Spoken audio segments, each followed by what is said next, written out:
This is an individual walk in a group context, and you individually have to choose to walk it. The group can't make you do it. Well, that's not true. The group can make you do it, but it undermines the whole point if they do. If you are being forced, then you can't sit at Judgment Day feeling confident that you chose to do, because Father will say, well, let me see, so you kept the Sabbath, but you only did so because you were made to do it. Or you kept this part of Torah that because you were forced to do it. That doesn't give him confidence that your heart, Deuteronomy 8:2, right? Showing that it's in your heart to do it. That's why I don't, not just from a cultish point of view because I don't want to be seen as cultish, but that's why I don't get involved in your private lives trying to make you do anything. Because it completely would undermine the whole point. The point is for all of us individually to show him it's our desire to do what he says, not our desire because somebody that we're intimidated by made us do it. The only one to be intimidated by is him. And so be intimidated by him. And by intimidated, I don't mean just afraid of him. Be afraid that you will lose out on life with him. Forever with him. Be afraid of what you're going to lose out on. There's a carrot and a stick. Of course, the stick is death with no coming back. Ending of existence. The carrot, forever with him. Now, you as parents, you're going to have to, this is hard, you're going to have to let your children not agree with anything you say, maybe have no relationship vertically, not want to walk out Torah, whatever that is, and that's just the way it is. He has to do that with them. You can only make them up to a point. When they're little enough, yes, you make them come here, you make them in your house do certain things, but you have to be ready to allow them to walk this out themselves. Everybody has to show him personally their desire for him. And that's demonstrated by your choice voluntarily to submit to his authority. You cannot force that.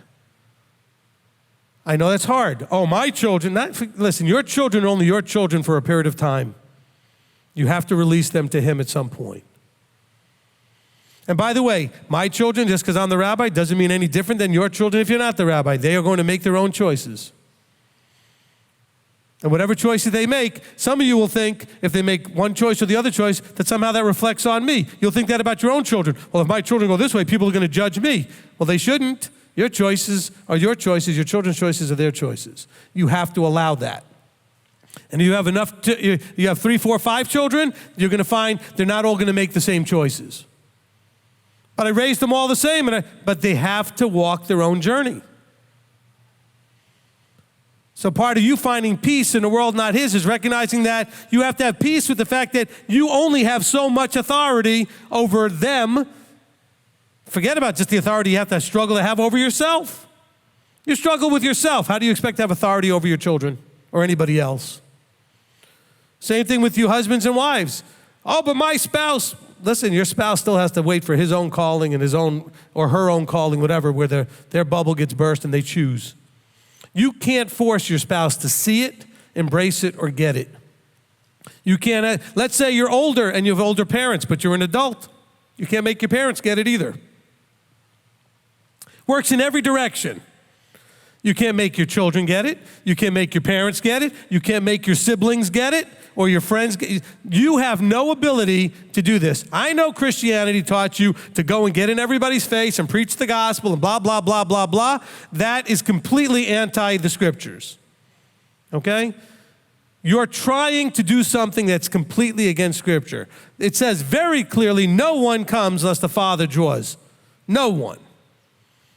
And the Father is revealed by the Son, and the Son is revealed by the Father, period. Go listen to the Father and the Son teaching where we read every one of those verses. There is no exception. The Father reveals the Son to whom he chooses and when and how, and the Son reveals the Father to whom and when and how. All we can do is be ready with an answer if they are drawn to you after that has happened. Because once that happens, they're going to be asking and seeking and knocking like a confused, lost puppy. And they're going to need somebody ready to help them after they become the confused, lost puppy who's frustratedly seeking and wanting answers and looking and asking, etc. So you need to be prepared to either give those answers or guide them to a teacher. Because remember, he says, brothers, don't be so quick to want to be a teacher.